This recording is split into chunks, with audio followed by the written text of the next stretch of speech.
What's up, guys? This is Fantasy News and Brews. My name's Garrett. And I'm Johnny. And today we are going to talk about some guys that you got to get rid of. These are guys that just strategically don't make sense to carry into the playoffs.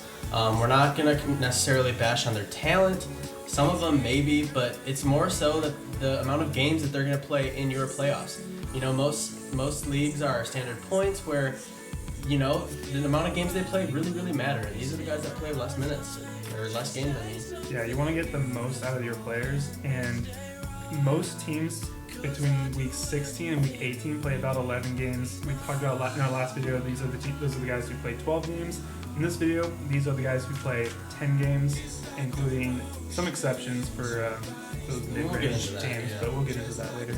All right, so let's just jump right in.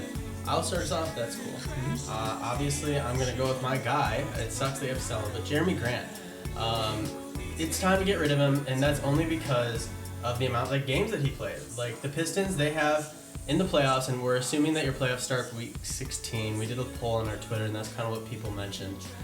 So starting week 16, Jeremy Grant plays 3 games, 4 games, and then 3 games. On average, most players play four games each week. Yeah.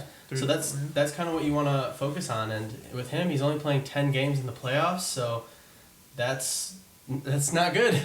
If you can get fair market value for him, I would do it. And considering they're at the bottom of the table, like maybe they'll limit his minutes, give some younger guys a chance to excel and have more playing time. You've been thinking that for a while, but he missed 2 games recently, but his last game they just played 47 fantasy points, 30 fantasy points, 39 fantasy points. So he is still super fantasy relevant.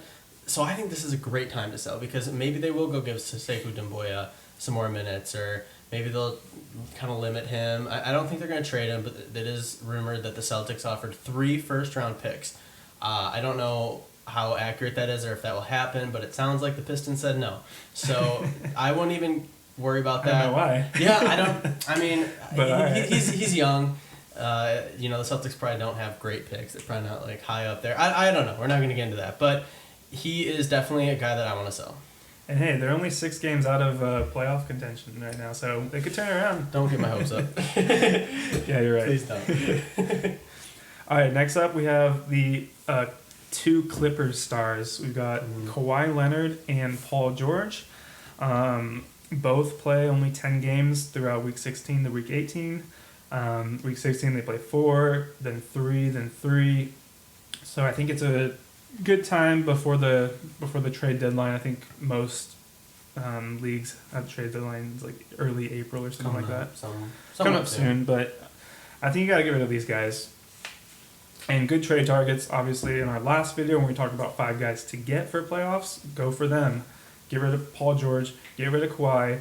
Don't get rid of them for cheap, but... No, like if you're trading Kawhi, go get like LeBron. You know, LeBron plays 3 games week 16, 4 week 17, 4 week 18. So you get a whole extra game, and you're going to get similar production, especially in the playoffs. You know, if AD's still out, I personally would do that. Yeah, I'd much rather have LeBron and the other guy we talked about in our last video, Jimmy Butler, than either of these Clippers guys. Yep. Come playoffs. I agree.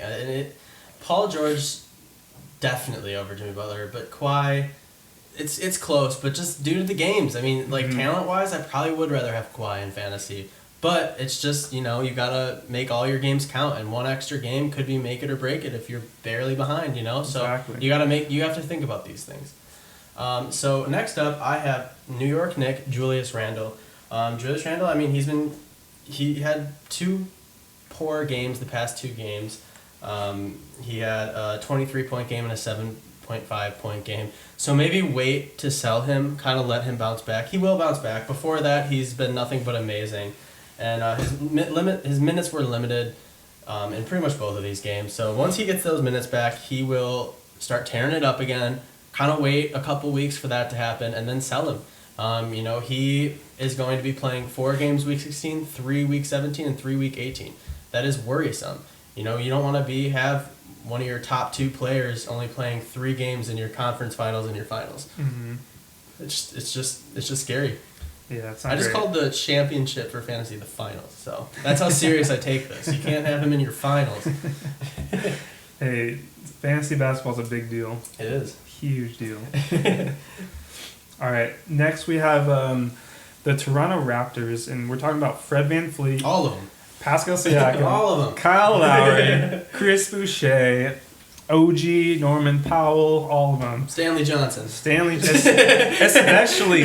Johnson. Yeah. Come on. Can't forget about Stanley Johnson. So high. Just kidding. If you can.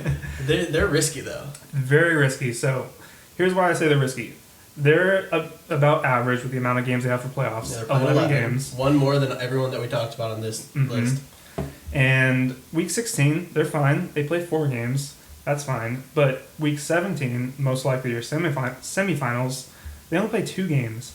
So if you can make it past the semifinals with one, hopefully not 2, but 1, maybe 2 Raptors in your lineup, and you can make it to the finals, they play 5 games on week 18. Week 18. I would not want to risk. So if I had more than one Raptor on my team, I would go out of my way to try to sell one, because I don't want to have in my semifinals 2 guys only playing 2 games that are like good players. I wouldn't want to risk that, even though it might be worth it because they have 5 games in the finals. But no, I want to play it safe here. You know, if you have one and, you know, maybe you have Fred VanVleet and he's like your 3rd or 4th best player, which your team's stacked, like, yeah, maybe keep him and then reap the rewards of 5 games in the finals. But other than that, I can't really see a reality where I would want to risk that. Yeah, very high risk, very high reward. I'd say 1 Raptor on your team is fine.